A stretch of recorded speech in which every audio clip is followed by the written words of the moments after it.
The Maya calendars speak for an insight into time that is somewhat counterintuitive to Western linear time.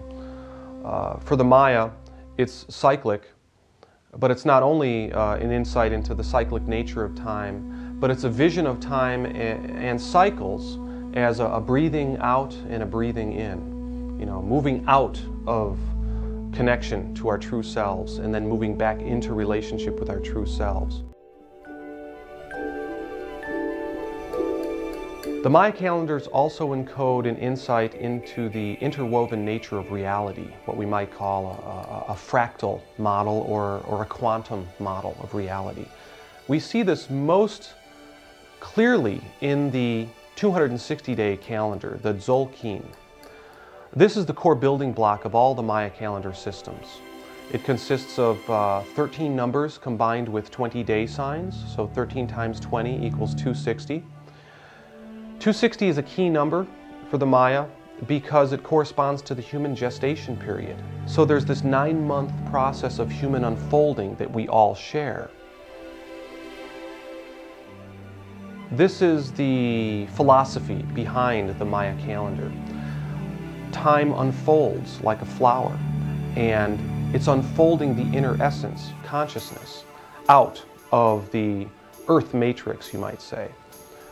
Another use for the 260-day calendar is that it corresponds to the interval between planting and harvesting of corn in the highlands. So that's an agricultural metaphor. Most incredibly, the 260-day calendar is used as a key in the Maya almanacs.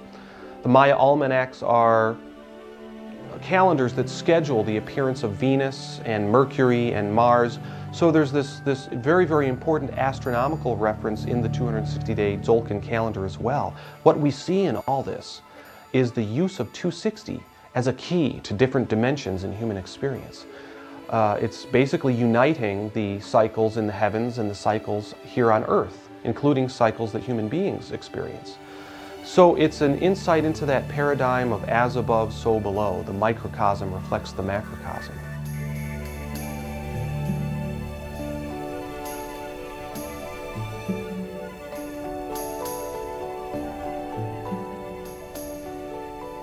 We do the same thing in our cultures. We celebrate yearly cycles, we celebrate century cycles, and oftentimes these cyclical changes come with a deeper, foreboding, ominous feeling to them.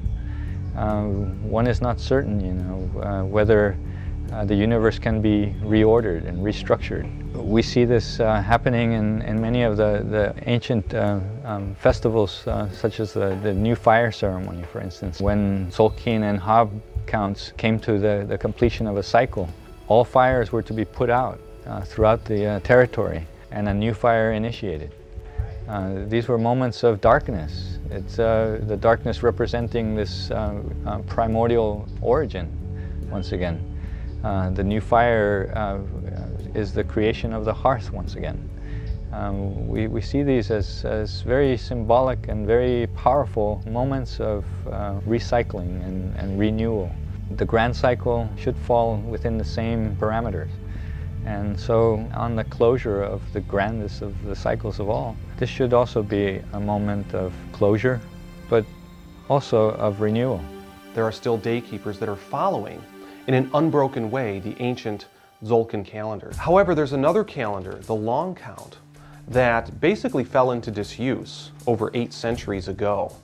This is the calendar that gives us the 2012 end date. In the long count calendar there are cycles, and the largest cycle is a period of 13 Baktuns, which is 5,125 years. This 13 Baktun cycle was conceived of by the Maya as one world age. So it's a key to understanding the Maya doctrine of the world ages that we find in the creation mythology. And scholars now know how to correlate the Maya calendar with our own calendar. We know that the 13 Baktun cycle end date falls precisely on December 21st of 2012. The long count develops to a much greater degree in certain sites, a lesser degree in others. Some sites will only utilize the 260-day count. and most of their hieroglyphic inscriptions do not incorporate the long count. Other sites will develop even more complex cycles, such as the 819-day cycle that Palenque develops. The calendar is manipulated and utilized in different sites to a different degree. But we can say that throughout the Maya world, that system was prevalent during the Middle to Late Classic period, it being abandoned shortly after the decline and subsequent abandonment of some of these great sites. Why did the Maya pick 2012 to end this vast cycle of 13 Baktuns? For the Maya, the important thing always happens at the end of the cycle.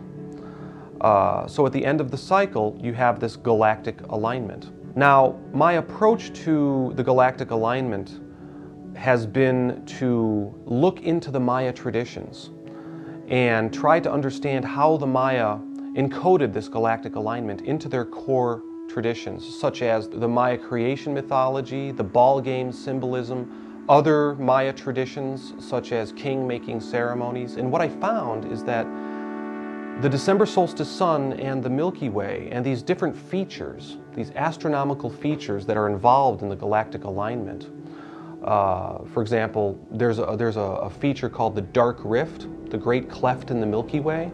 This is precisely where the December solstice sun is going to be converging with the Milky Way at the Dark Rift. These astronomical features are front and center in the Maya creation mythology.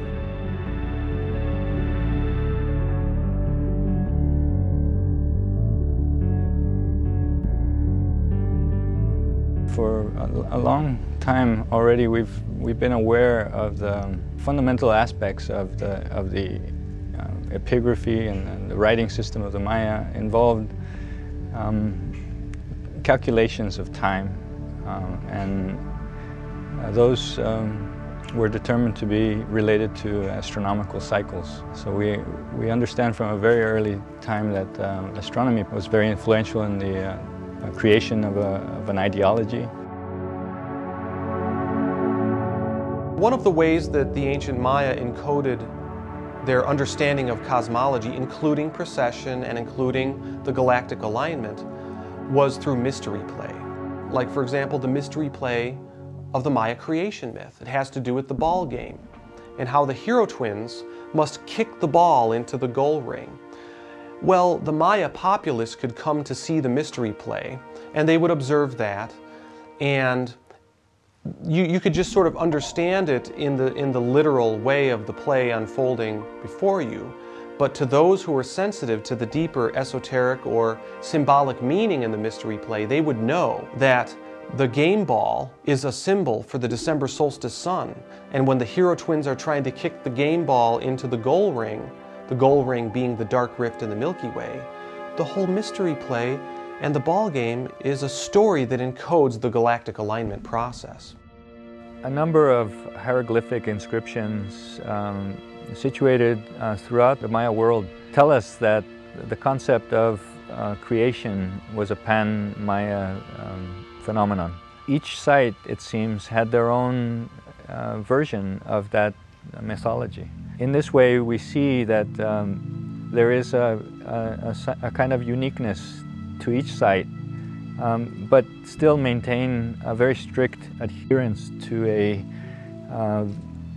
philosophy that was universal. And so we can say that Palenque, for example, developed a complex relationship to those ancestral deities and that moment of creation, and expressed it in a beautiful way, a way that was unique to Palenque.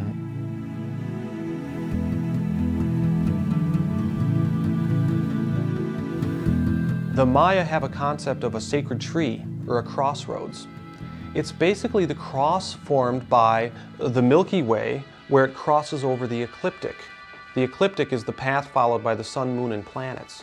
So in the sky you have this cross. It's also referred to as the sacred tree, and it manifests in Mayan symbolism and iconography. For example, at the classic period site of Palenque, the great ruler Pakal was buried, and his sarcophagus lid has a very famous carving on it, and it depicts him falling into the underworld at death. He's basically entering the dark rift. So the dark rift is at the center of the sacred tree formed by the Milky Way and the ecliptic, and it's right there on his sarcophagus lid. The Maya kings were shamanistic.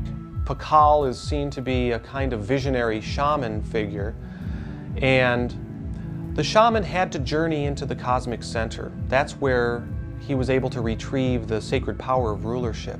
So that image of Pakal on his sarcophagus lid is not simply an after-death image, it's an image of the shaman journeying into the cosmic center, into the dark rift, to retrieve the sacred otherworldly powers of rulership.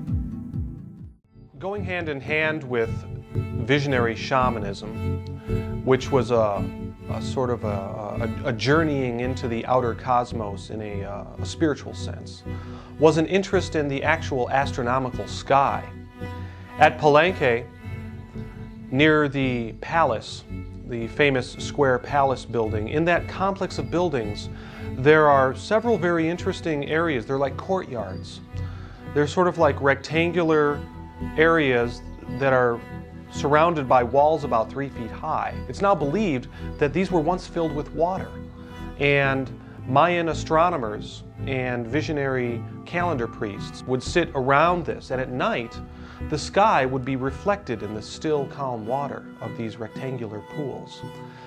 This is how the Maya did their stargazing. It's very, very interesting because instead of looking up at the sky, they were looking down at the sky reflected in the water. Very, very interesting because for the Maya, the sky at night was envisioned as the underworld flipped upside down. So all the stars and the planets that are moving around and doing alignments in the sky were actually the activities and movements of the underworld deities. This is a really interesting idea because it shows how apparent opposites like sky and underworld are integrated in the Mayan concept. The early Maya site called Izapa, the site that invented this long count calendar that gives us the 2012 end date, is really a key to understanding how the early Maya thought of 2012 and the galactic alignment. The monuments of Izapa were found in the 1950s and 60s as they were left some 1800 years ago, so they're in situ. They're still oriented to certain horizons in certain ways. One of the key horizon alignments at Izapa is the December solstice sunrise. So we start to see how Izapa is a site that helps us understand the galactic alignment in 2012. For example, Stela 11 from Izapa portrays Wanhunapu, the father of the hero twins. He represents the December solstice sun.